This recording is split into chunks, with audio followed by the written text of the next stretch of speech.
আমার নবী আপনার নবী দিন দুনিয়ার বাদশাহ হাবিবুল্লাহ জনাবে মুহাম্মদুর রাসূলুল্লাহ সাল্লাল্লাহু আলাইহি ওয়াসাল্লাম মদিনার মসজিদ নববী শরীফে আযান হয়ে গেল।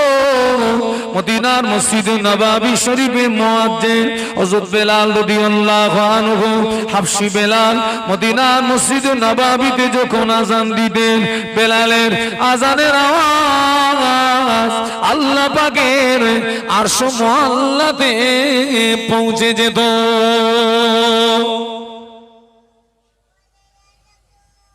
মদিনার মসজিদ নববী শরীফে আযান হয়ে গেল, আল্লাহ নবী মসজিদে চলে আসলেন, সাহাবীরা মসজিদে চলে এসেছেন। আল্লাহ নবী অসুস্থ, আল্লাহ নবী দুর্বল, আল্লাহ নবী কমজোর, আল্লাহ নবী মসজিদে আসতে পারেন নাই। সাহাবীরা সব মসজিদে চলে এসেছে, রাসূল আসেননি, অসুস্থ, দুর্বল, কমজোর। বাবা, নবীর অনুপস্থিতিতে ওই ইমামতির জায়গায় কেউ দাঁড়াতে পারবে? এই জোরে বলেন, কার সাহস আছে? সারা জীবন তো ওয়াজ শুনেছেন, বলুন তো আল্লাহ রসুলের জানাজার ইমামতি করেছিলেন কে?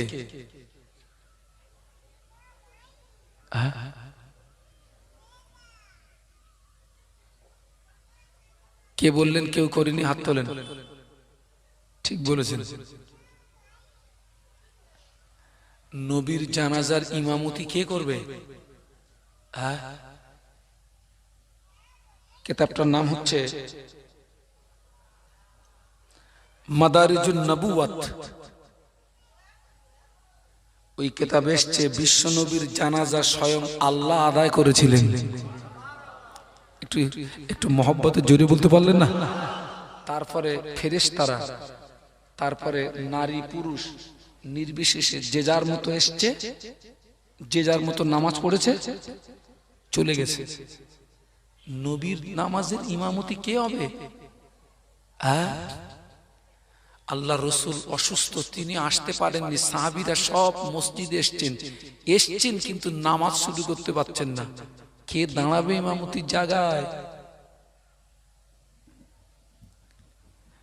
সাহাবীরা 10 মিনিট 20 মিনিট আধা ঘন্টা অপেক্ষা করার পরে হাবশী বেলাল আল্লাহ নবীর হুজরা শরীফের ভিতরে চলে গেলেন। আল্লাহ নবীর হুজরা শরীফের ভিতরে গিয়ে আল্লাহ নবীকে সালাম দিলেন, আসসালামু আলাইকা ইয়া রাসূলুল্লাহ হাবিবাল্লাহ। আল্লাহ নবী সালামের জবাব দিলেন, ও বেলাল কি সংবাদ দিয়ে আসলে বাবা? ইয়া রাসূলুল্লাহ হাবিবাল্লাহ, মানুষেরা নামাজের জন্য অপেক্ষা করছে, মানুষেরা নামাজের জন্য ইন্তজার করছে। আল্লাহ নবী বললেন, বাবা বেলাল চলে যাও, মুর আবু বকরিন ফালিউসাল্লি বিন নাস, আমার আবু বকরকে গিয়ে বলো, আমার আবু বকর যেন মানুষের নামাজটাকে পড়িয়ে দেয়। বলুন সুবহানাল্লাহ। আমি দুর্বল আছি, আমি অসুস্থ আছি, বেলাল তুমি যাও, আবু বকরকে গিয়ে বলো, এই ছেলে আমার এখানে এসেছে, তুমি আবু বকরকে গিয়ে বলো, আবু বকর যেন আজকে নামাজের ইমামতিটা করে দেন। একটু বলুন সুবহানাল্লাহ। বাবা বেলাল, আমি খুব অসুস্থ আছি বেলাল, আমি দুর্বল, আমার এই জায়গাটা দাঁড়াও, এই পিছনে দাঁড়াও, দুটো হাত দিয়ে রাখবে, ওইভাবে দাঁড়াবে। আমি অসুস্থ আছি, ঘাট ধরলেও হবে, ঘাট ধরলে, হ্যাঁ আমি অসুস্থ আছি বাবা, যাও। জানার নাম আল্লাহর রসুল প্রস্তাব করেছেন, তিনি হলেন আম্মা জান আয়েশা সিদ্দিকা রাদিয়াল্লাহু তাআলা আনহার আব্বা।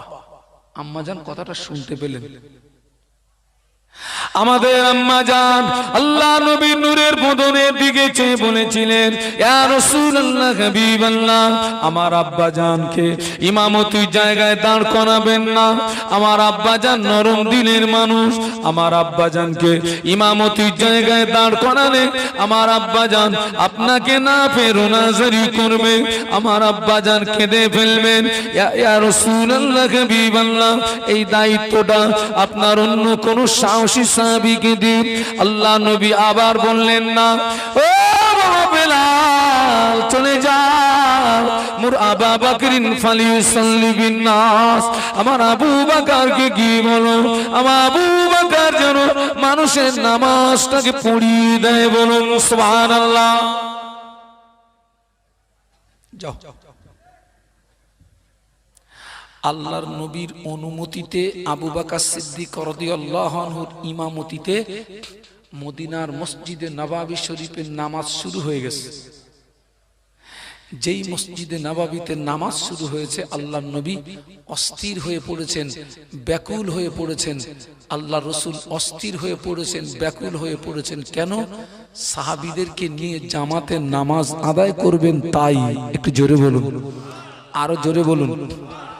আল্লাহ নবী আলীকে ডাকলেন, ও বাবা আলী, ও বাবা আব্বাস, আমার হুজুরাতে এসো। আব্বাস রাদিয়াল্লাহু আনহু, আলী কাররামাল্লাহু ওয়াজহাহু, দুইজনে আল্লাহ নবীর হুজরা শরীফের ভিতরে গেলেন। আল্লাহ নবী দুই সাহাবীর কাঁধের উপরে ভর করে, আল্লাহ নবী দুই সাহাবীর কাঁধের উপরে ভর করে আল্লাহ নবী মসজিদে আসছিলেন। আল্লাহ নবী এত দুর্বল, সাহাবীদের কাঁধের উপরে ভর করার পরে আল্লাহ নবীর পা দুটো ঘেঁষড়িয়ে যাচ্ছিল, আল্লাহ নবীর পা দুটো নিগড়িয়ে যাচ্ছিল। ওই অবস্থায় আল্লাহ নবী মসজিদে আসলেন। সাহাবীরা নামাজের ভিতরে আল্লাহ নবীকে দেখতে পেয়ে কোন সাহাবী সুবহানাল্লাহ পড়লেন, কোন সাহাবী আলহামদুলিল্লাহ পড়লেন, কোন সাহাবী আল্লাহু আকবার পড়লেন। আবু বকর সিদ্দিক রাদিয়াল্লাহু আনহু বুঝতে পেরেছেন আল্লাহ নবী মসজিদে চলে এসেছেন।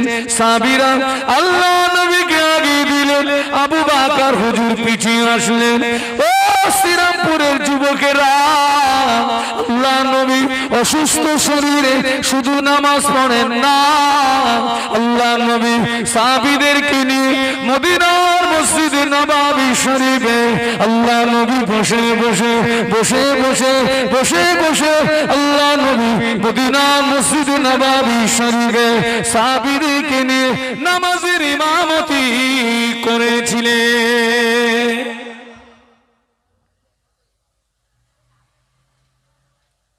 বাবা, উম্মাত হিসাবে নবীর ওই আদর্শটা আমার মধ্যে থাকার দরকার ছিল না, ছিল না? এই জোরে বলেন, এই আদর্শটা কজনের মধ্যে আছে?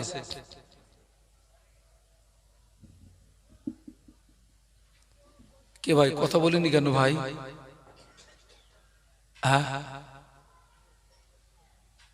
এখানে আরো একটা জিনিস শিক্ষা নিন। রসুল সাহাবীদের কাঁধের উপরে ভর করে এসছেন, পা দুটো কি হচ্ছিল? মাটিতে ঘেঁষড়াচ্ছিল। আল্লাহ রসুল কিন্তু কোন চৌপায়ার উপরে বসিয়ে নামাজ পড়েননি, জমিনে বসে সাহাবীদেরকে নিয়ে নামাজের ইমামতি করেছিলেন। জোরে বলুন।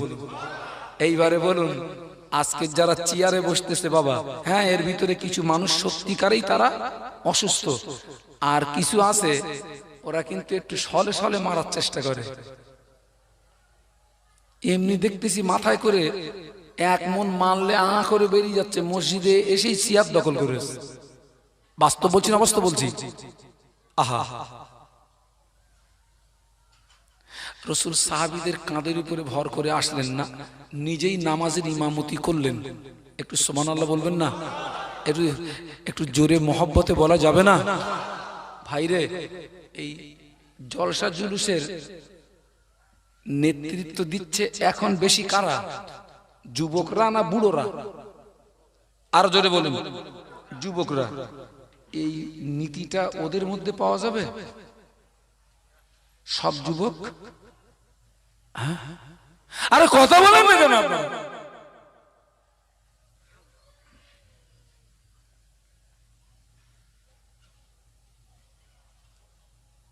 যুবকেরা নবীর মিলাদে যেমন খুশি হয়েছে, নবীর সিরাতটা যেন তোমার মধ্যে পাওয়া যায়। আমার কথা বুঝতে পারছেন না?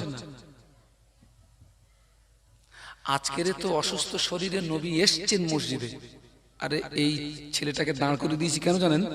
এই লাইটে আমার মাথা ঘুরছে, ও তাই ওকে আমি টালটা ধরার জন্য আমি রেখে দিয়েছি। এই দুই লাইটে আমার মাথা ঘুরছে।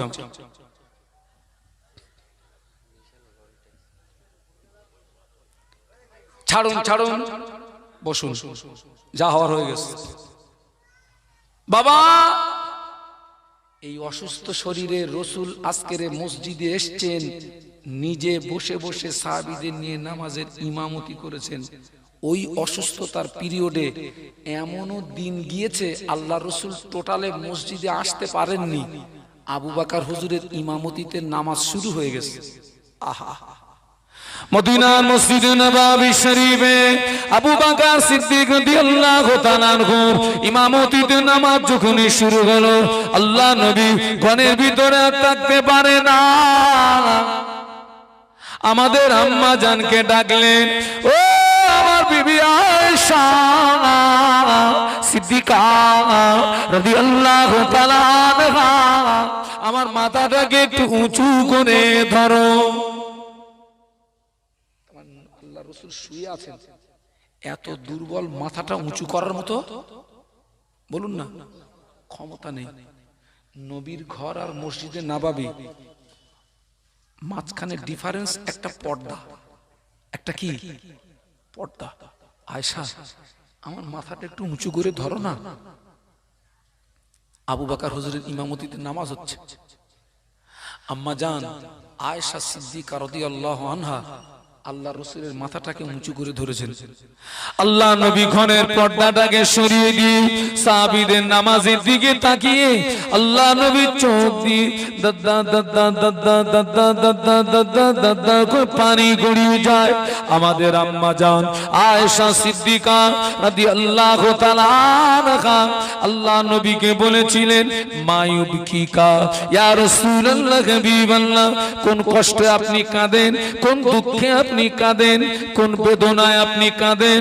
আল্লাহ নবী বললেন, ও আমার আয়েশা, আজকের কান্নাটা আমার দুঃখের কান্না না, আজকের কান্নাটা আমার বেদনার কান্না না। আয়েশা, এই নামাজকে প্রতিষ্ঠিত করতে গিয়ে মক্কার কাফেররা আমার মাথায় উটের বুড়ি চাপিয়ে দিয়ে ওরা আমাকে মারার চেষ্টা করেছিল। আয়েশা, এই নামাজকে প্রতিষ্ঠিত করতে গিয়ে মক্কার কাফেররা আমার গলায় দড়ির ফাঁসি পরিয়ে ওরা আমাকে মারার চেষ্টা করেছিল।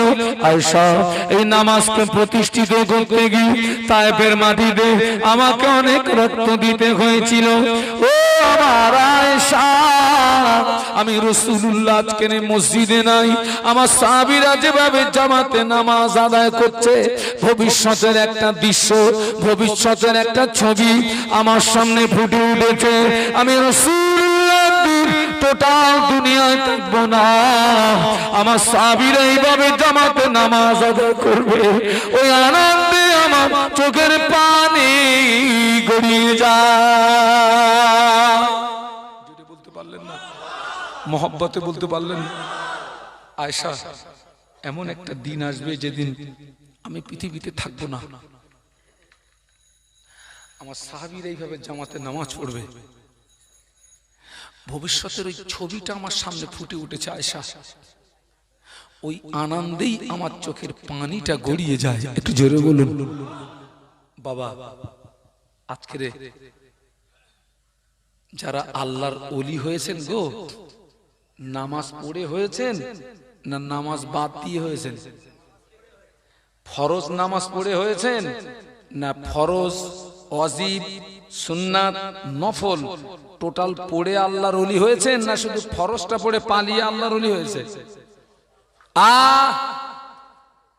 আজ পর্যন্ত পৃথিবীতে কেউ শুধু ফরজ ইবাদত করে আল্লাহর ওলি হতে পারেননি। ফরজ, ওয়াজিব, সুন্নাত ছাড়াও অতিরিক্ত নফল নামাজ পড়েই তারা আল্লাহ হাসিল করেছিলেন। একটু জোরে বলুন। বাবা, আজকের একদল মুসলমান নফলটা পড়তে হবে না, ফরজটাও কি ফরজটাও পড়ে না, ফরজও পড়ে না।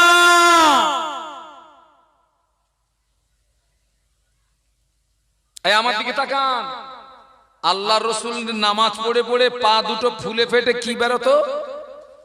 রসানি গড়াতো। হ্যাঁ গা, ফরজ নামাজ পড়ে পা ফুলে ফেটে রস বেরোবে না? কোন নামাজ? কোন নামাজ?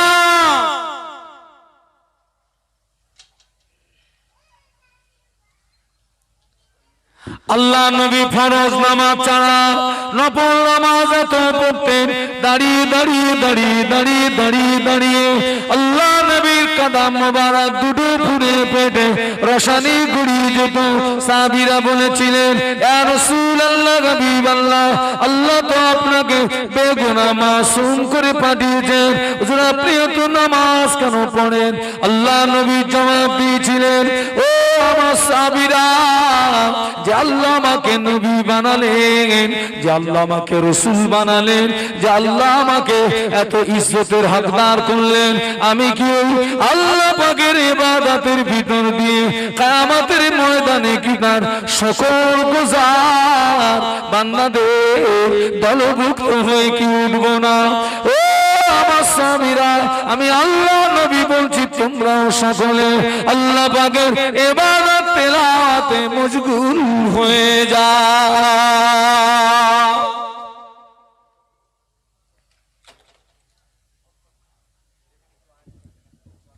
আজকের অধিকাংশ জলসা কমিটির ছেলেরা নামাজ পড়ে না। ঠিক বলছি না ভুল বলছি? তোরা নামাজ পড়িসনি, কপাল ফাটা।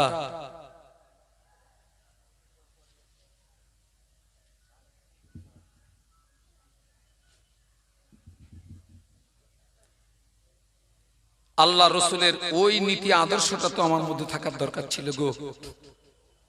আজকে নারী পুরুষ হাগা, এই যে এক নাগারে এই যে পানি হলো, বৃষ্টি হলো, আপনাদের এলাকায় এই বৃষ্টিতে ক্ষতি হয়েছে না হয়নি?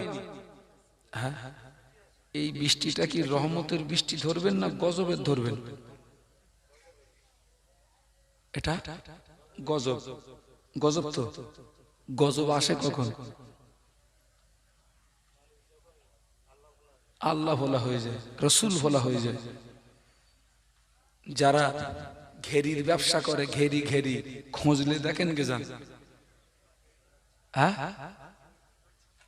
এই যারা ঘেরি করে খবর নিয়ে দেখো, বলছে হুজুর পুরো এক হয়ে গেছে।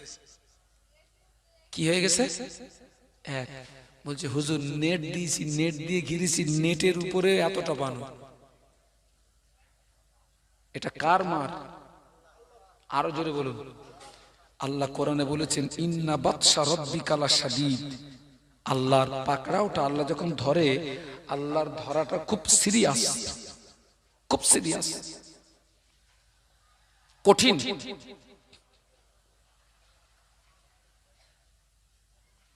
যারা সবজি ব্যবসায়ী, যারা আজকে দেখুন তারাও কিন্তু ক্ষতিগ্রস্ত।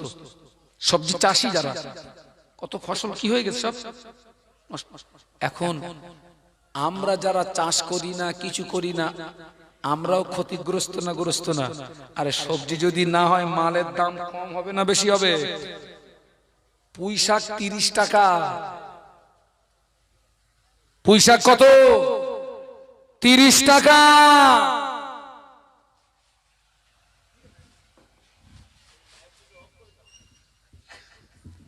$30 পুঁই শাক।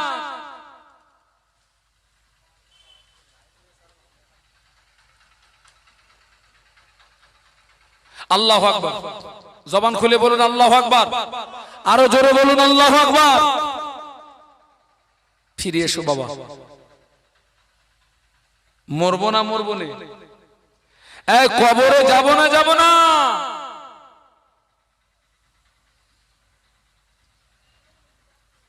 মদিনার মসজিদে নববী শরীফে আল্লাহ নবীর ইমামতিতে মসজিদে নামাজ হয়।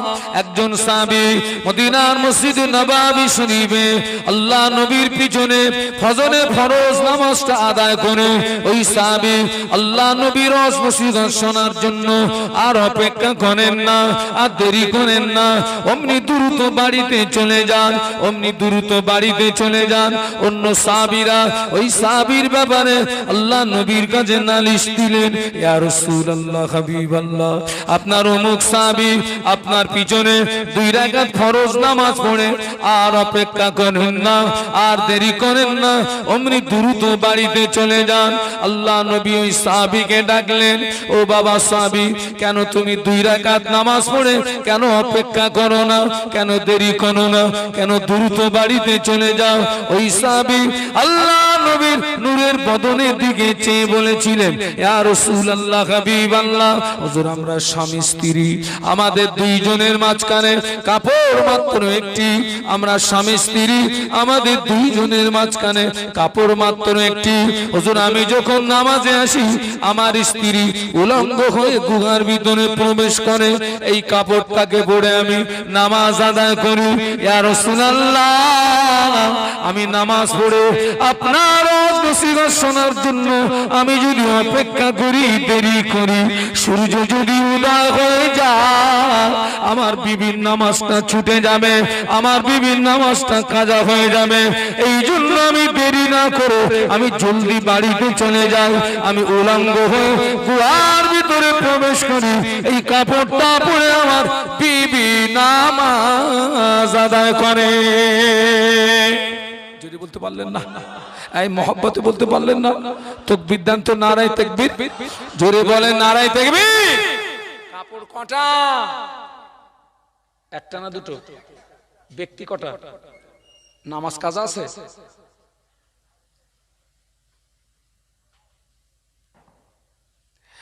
নামাজ পড়তে হবে, এটা যেমন আল্লাহর হুকুম, আদেশটাও নবীর।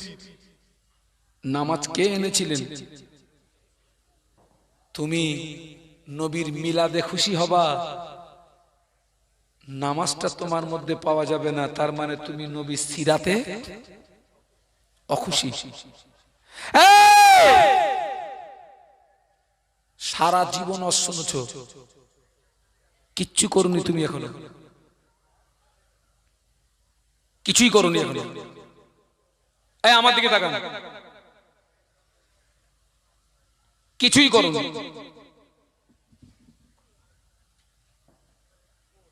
আসল জায়গায় ঘাটতি হয়ে যাচ্ছে, মূল জায়গায় ঘাটতি।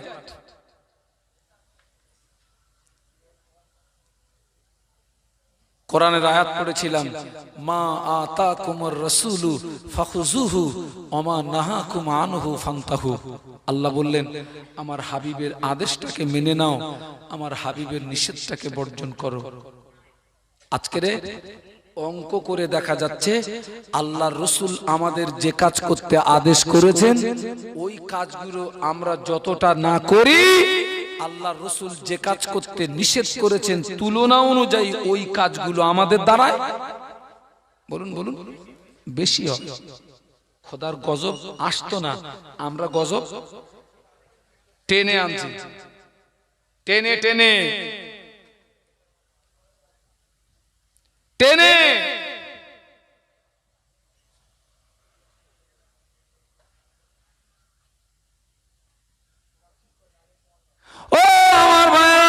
আল্লাহ নবী পৃথিবীর জমিনে আসলেন। আল্লাহ নবী পৃথিবীর জমিনে আসার পরে আম্মা জান আমেনার কাছ থেকে নিয়ে গেলেন বাবাজি আল্লাহ রসুলের দুধমা 2 জন। আল্লাহ রসুলের দুধ সর্বপ্রথম দুধ পান করেছিলেন সুয়াইবিয়া নামক একজন মহিলা। তারপরে রসুলকে নিয়ে গেলেন দুধমা হালিমা হালিমাতুস সাদিয়া। হালিমাতুস সাদিয়া বর্ণনা করেন, আমি শিশু মুহাম্মদকে ঘরে এনে আমার ডান স্তনটা মুহাম্মাদের মুখে দিয়েছি। মুহাম্মদ আমার ডান স্তনটা পান করেছে, কিন্তু না, যখনই মুহাম্মাদের মুখটা আমার বাম স্তনে দিয়েছি, মুহাম্মদ আমার বাম স্তন টানে না, অমনি মুখটা ঘুরিয়ে নেয়। যতবার চেষ্টা করেছি ততবার মুখটা ঘুরিয়ে নেয়। আল্লাহ নবী ভাইয়ের হাত বুঝিয়ে দেওয়ার জন্য এসেছেন, আল্লাহ নবী ভাইয়ের হাত মারার জন্য আসেননি। আল্লাহ নবী হালিমাতুস সাদিয়ার দ্বিতীয় স্তনটা টানে না, এই জন্য হালিমাতুস সাদিয়ার একটা সন্তান ছিল যেটা নবীর দুধু ভাই। আল্লাহ নবী মনে করলেন, আমি যদি দুটো স্তন পান করি আমার ভাইয়ের হকটা মারা হবে। ভাইয়ের হক বলুন বলুন মারা হবে। ভাইরে, আল্লাহর রাসূল এই হক বুঝিয়ে দিতে বলেছেন না মারতে বলেছেন? এই জোরে বলেন। আজকের কি হচ্ছে? আমরা তো দুটো বাঁট টানা বাটি। কটা? তাও কথা বলে না, দুটো। আমার সমাজে প্রচুর মুসলমান, চোখে আঙুল দিয়ে দেখিয়ে দেবো, ওরা দুটো টানে, একটাও বাদ দেয় না। ভাইটাই দেখে না, হ্যাঁ, ভাইয়ের হক নষ্ট করে বোনের ফারাজ মেরে সর্বনাশ করে দিচ্ছে। আছে না নেই?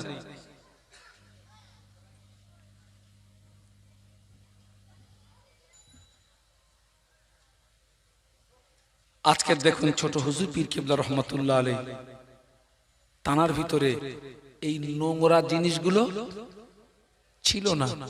তিনি ছিলেন পবিত্র মানুষ, পবিত্র মানুষ। তানার চোখ ছিল পবিত্র, জবান ছিল পবিত্র। পবিত্র চোখে পবিত্র নবীকে দেখা যায়, অপবিত্র চোখে পবিত্র নবীকে দেখা যায় না। আজকে দেখুন না আমাদের দেশে কি হচ্ছে ভাই। বোনের ফারাজ, ভাইয়ের হক, হ্যাঁ, প্রতিবেশীর হক আছে না নেই? আছে না? একই জায়গায় বাড়ি, এক সাইডে গরিব বাস করে আর এক সাইডে ধনী বাস করে। গরিবের গাছের ছোট্ট একটা ডাল যদি ধনীর দিকে একটু হেলে যায়, ধনী সেটা চটজলদি কেটে দিল, কিন্তু ধনীর সৃষ্টি গাছ, বিশাল গাছ, পুরো গাছটাই একদম গরিবের ঘরের চালের উপরে ছেয়ে আছে। সৃষ্টি গাছের পাতায় গরিবের ঘরটা পুরো নষ্ট হয়ে গেল, কিন্তু গরিবের ক্ষমতা নাই ওই গাছের একটা ডাল। এটা বাস্তব না অবাস্তব? ও লাঠির জোর আছে, টাকার জোর আছে, কবজির বল আছে, কতদিন চলবে? কতদিন চলবে?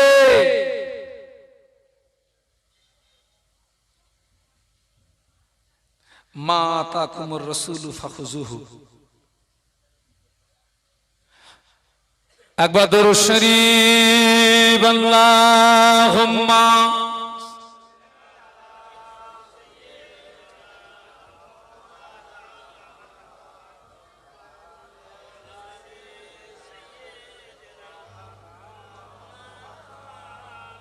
একটু জবান খুলে বলেন আল্লাহু আকবার, আরো জোরে বলেন আল্লাহু আকবার। ও আমার মায়া, নবীর আদেশ যদি না মানি, নবীর নিষেধ যদি বর্জন না করি, আরো বিপদ। দেখুন, আমি আপনি মারা যাব, মরে যাব, আমাদের লাশ কবরের ভিতরে শুইয়ে দেওয়া হবে। বিসমিল্লাহে ওয়া আলা মিল্লাতে রাসূলিল্লাহ। লাশ কবরের ভিতরে শুইয়ে দিয়ে সবাই তিন মুঠো করে মাটি দিয়ে চলে যাবে। মিনহা খলাকনাকুম ওয়া ফিহা নুঈদুকুম ওয়া মিনহা নুখরিজুকুম তারাতান উখরা। সবাই তিন মুঠো করে মাটি দিয়ে চলে যাবে। দুইজন ফেরেশতা আসবে, তিনটি প্রশ্ন করবে, মার রব্বুকা ওয়া মান নবিয়ুকা ওয়া মা দীনুকা। কিতাবে এসে প্রতিটা ঈমানদারের কবরে আল্লাহর নবীকে দেখানো হয়। সুবহানাল্লাহ বলবেন। বলবেন না? একটু মহব্বতে বলবেন না? কবরে নবীকে দেখানো হবে, নবীকে কবরে উঠিয়ে ফেরেশতারা নবীর দিকে ইশারা করে বলবেন, মা কুনতা তাকুলু ফি হাজার রাজুল, এ কবরবাসী এই ব্যক্তি সম্পর্কে কি জানো বলো।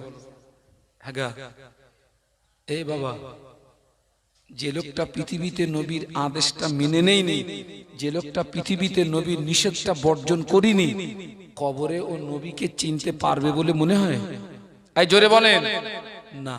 ও আমার নবীর দিকে তাকিয়ে বলবে, হাই হাত আল্লাহ আদরি, হায় আফসোস আমি জানি না। বলুন নাউজুবিল্লাহ। আল্লাহ পাক বলবে, ফেরেশতারা আমার বান্দার গায়ে জাহান্নামার পোশাক পরিয়ে দাও, কবরে জাহান্নামার বিছানা বিছিয়ে দাও, কবরের সঙ্গে জাহান্নামার একটা রাস্তা বানিয়ে দাও।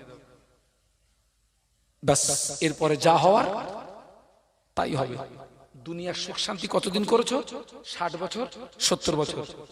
এখন অনন্তকালে আখিরাত অন্ধকার।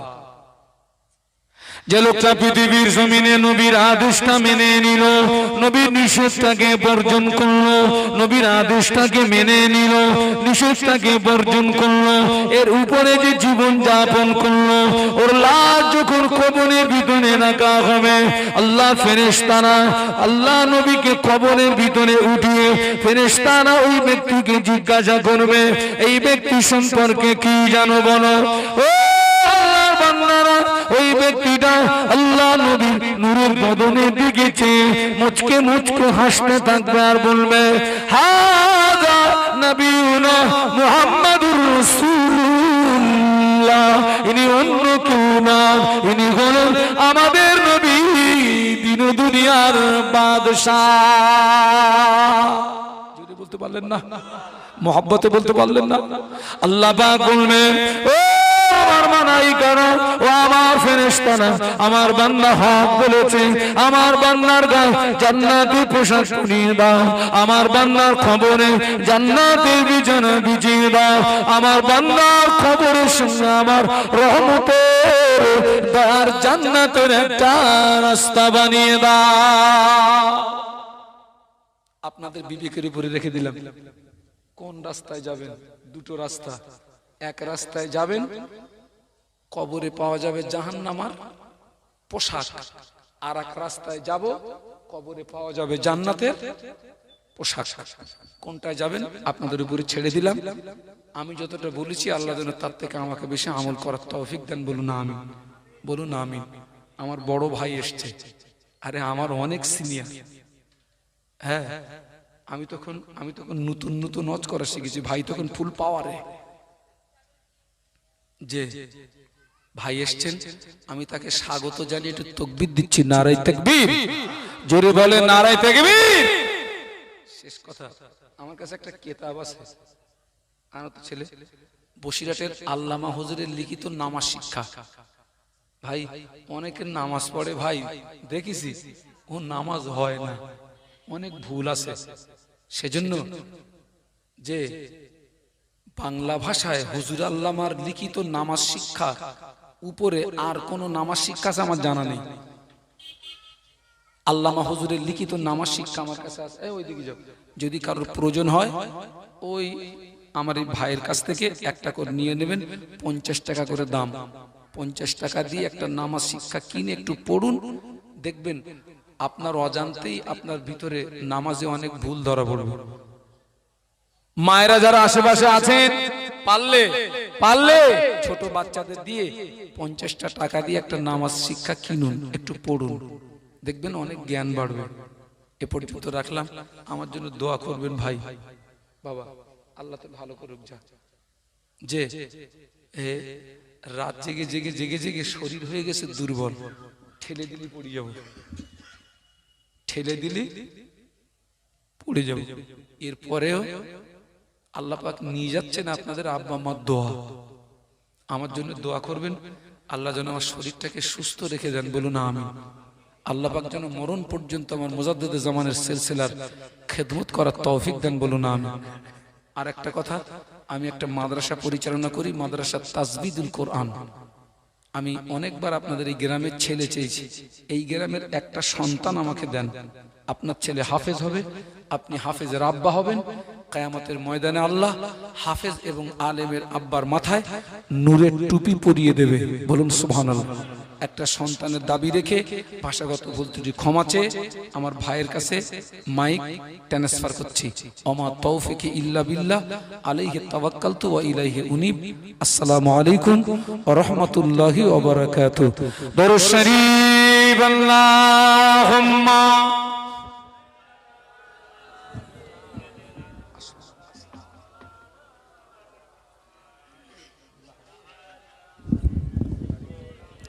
আপনারা ওটাওটি করবেন না, সকলেই বসে ওটাওটি করবেন না। সবাই তাকবীর দেন, নারে তাকবীর, নারে তাকবীর। সিলসিলা ফুরফুরা শরীফ, সিলসিলা ফুরফুরা শরীফ, জনাব মাওলানা হযরত মাওলানা রেজাউল করিম সাহেব, নারে তাকবীর।